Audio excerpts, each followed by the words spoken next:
Your health, the ultimate capital. Imagine two men. They are both exactly 65 years old. They were born in the same hospital on the same day.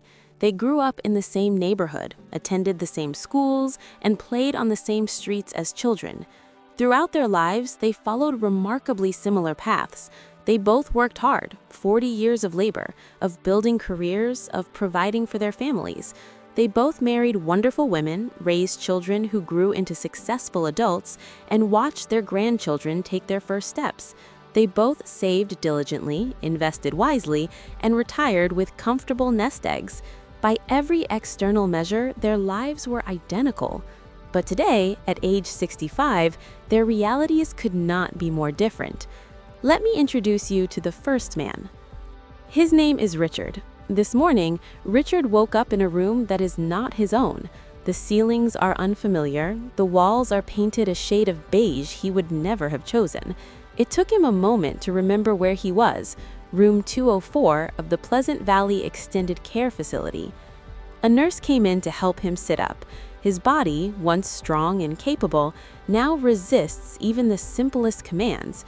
His morning began not with the smell of fresh coffee or the sound of birds outside his window, but with a tray of pills, 7 of them, different colors, for blood pressure, for cholesterol, for his aching joints, for his stomach, irritated by the other pills, for his failing memory. After the pills came the long, slow process of getting dressed. This simple act, something you and I do without thinking, takes Richard 45 minutes. His fingers cannot manage small buttons. His back screams when he bends to put on his socks. He uses a device just to pull up his trousers. Finally dressed and seated in his wheelchair, because walking more than a few feet exhausts him, he is wheeled to the dining hall. He passes a window that looks out onto a beautiful garden. He sees flowers blooming, hears birds singing, watches a butterfly dance from leaf to leaf. He remembers when he could walk in such a garden. He remembers when he could kneel in the dirt and plant tomatoes with his own hands. Now he can only watch. His greatest ambition for the entire day is to make it through lunch without needing his oxygen tank. His greatest fear is that he will fall during the transfer from wheelchair to chair, and that this time he won't get back up. Richard has money in the bank. His retirement accounts are healthy. He owns his home, though he cannot live in it. He has a family that loves him, though visits have become difficult because it hurts to see him this way. By financial standards, Richard is a wealthy man. But Richard is bankrupt. Completely, utterly bankrupt. Now, let me introduce you to the second man. His name is James. This morning, James woke up in his own home, in the same bed he has shared with his wife for 42 years. The ceilings are familiar. The walls are painted colors he and his wife chose together. The morning light streams through windows he installed with his own hands decades ago. Before breakfast, James did something he has done every single day for as long as he can remember. He got out of bed, stood up straight without groaning, without holding on to anything, and took a deep breath. He stretched his arms toward the sky, feeling his muscles lengthen and awaken. Then he went for a walk. Not a slow shuffle, not a painful limp, a brisk, purposeful walk around his neighborhood. He felt the sun on his face. He heard the birds singing. He waved to neighbors who called out his name. He walked for 45 minutes, covering nearly 3 miles, and when he returned home, he wasn't winded, he was energized. After his walk, James made breakfast. He stood at the counter, chopping vegetables for an omelet. He moved freely, without pain. He carried the pan to the table with steady hands. He sat down to eat with his wife, and they talked and laughed like they have for half a century. Later that morning, his grandchildren arrived.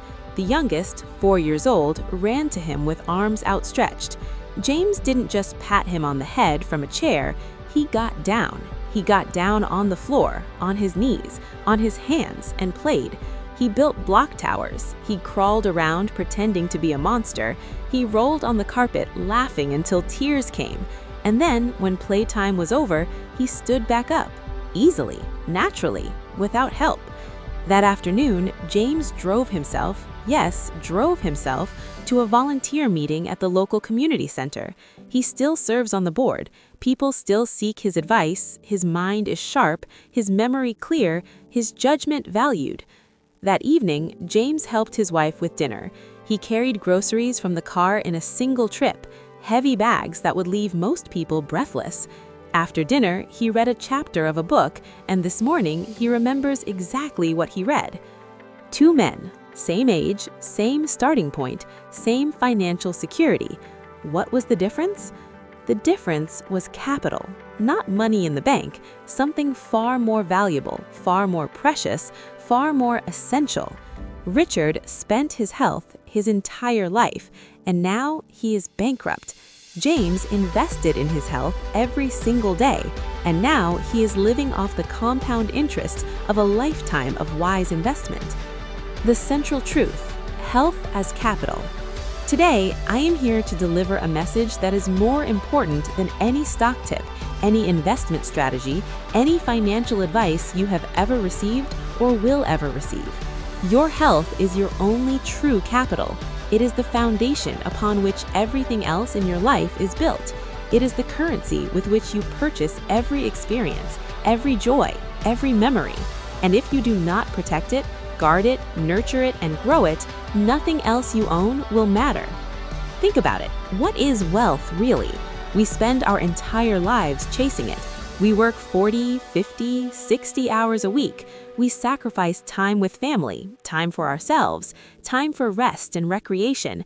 We endure stress, pressure, and exhaustion, all in the pursuit of financial capital, money in the bank, investments that grow, a retirement fund that will allow us to finally enjoy life. But there's a cruel, silent trap that awaits those who focus only on their financial capital while ignoring their biological capital.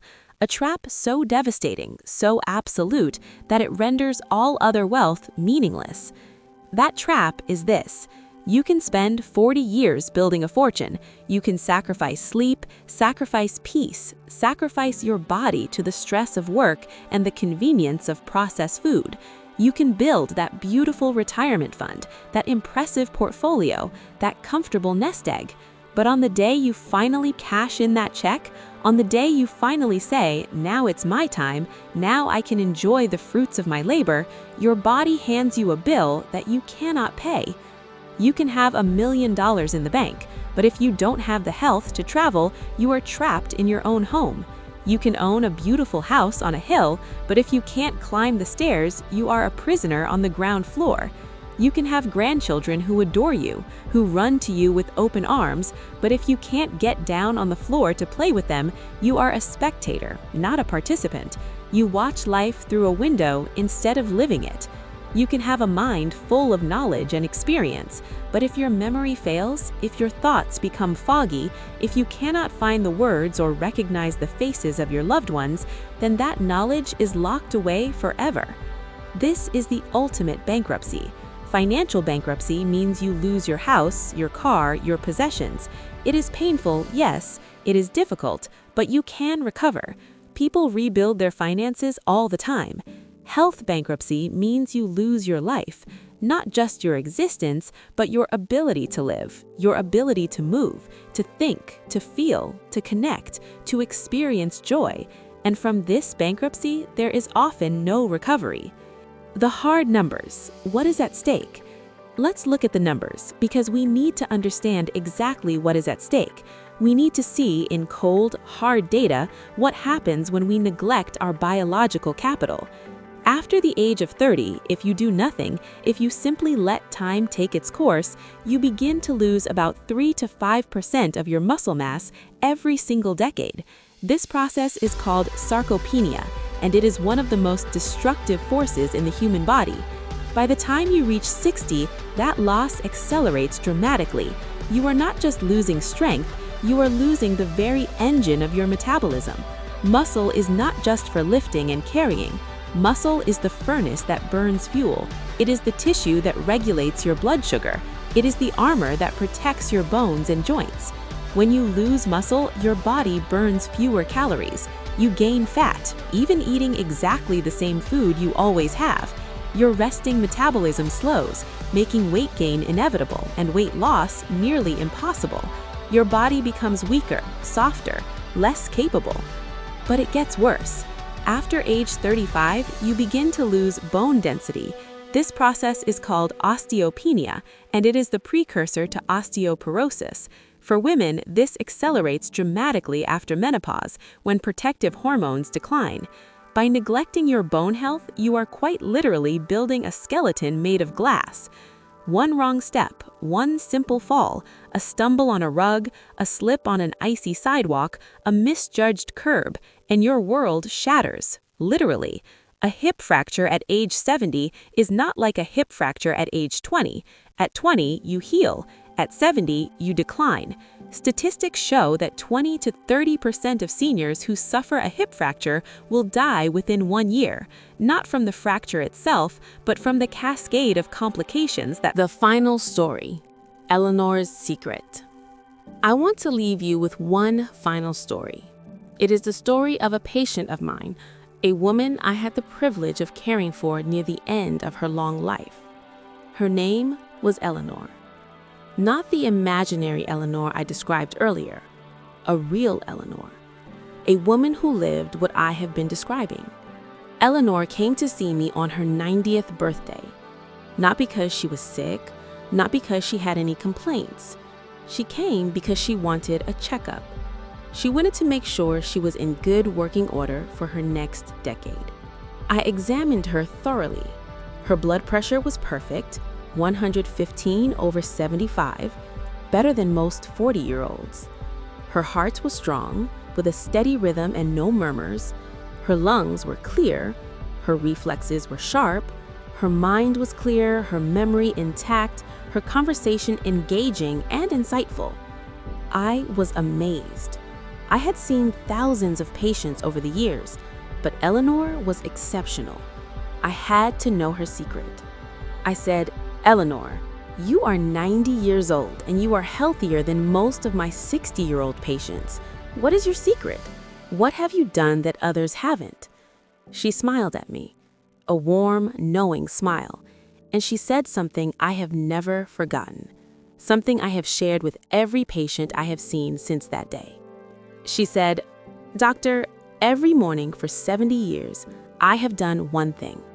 When I wake up, before I do anything else, I stretch my arms above my head, I take a deep breath, and I say to myself, 'Thank you for another day. Now, what can I do with it?' And then I get up and I move. I don't stop moving until I go to sleep." That was her secret. Not a fancy exercise routine, not a strict diet, not expensive supplements or personal trainers or health retreats. Gratitude, intention, movement, consistency. She thanked her body for another day. She intended to use that day fully. She moved throughout the day, every day, and she did it consistently for 70 years. Eleanor understood. She didn't have a complicated philosophy. She didn't read books about health or follow the latest trends. She simply treated her body with gratitude and respect. She invested in her capital every single day, not out of fear of losing it, but out of joy in using it. The call to action. My friends, my brothers and sisters, my fellow travelers on this journey of life, your health is your only true capital. It is the currency with which you buy every experience, every joy, every memory. It is the foundation upon which you build everything else. Without it, you are a millionaire trapped on a desert island, surrounded by wealth you cannot spend. Protect it, nurture it, invest in it. Do not wait until you are sick to value your health. Do not wait until you cannot walk to appreciate your legs. Do not wait until you cannot remember to cherish your mind. Do not wait until you cannot breathe to appreciate your lungs. Do not wait until you cannot get up to appreciate the miracle of movement. Start today, right now. In this moment, make a decision that will echo through the rest of your life. Decide that you will be the CEO of your own biology.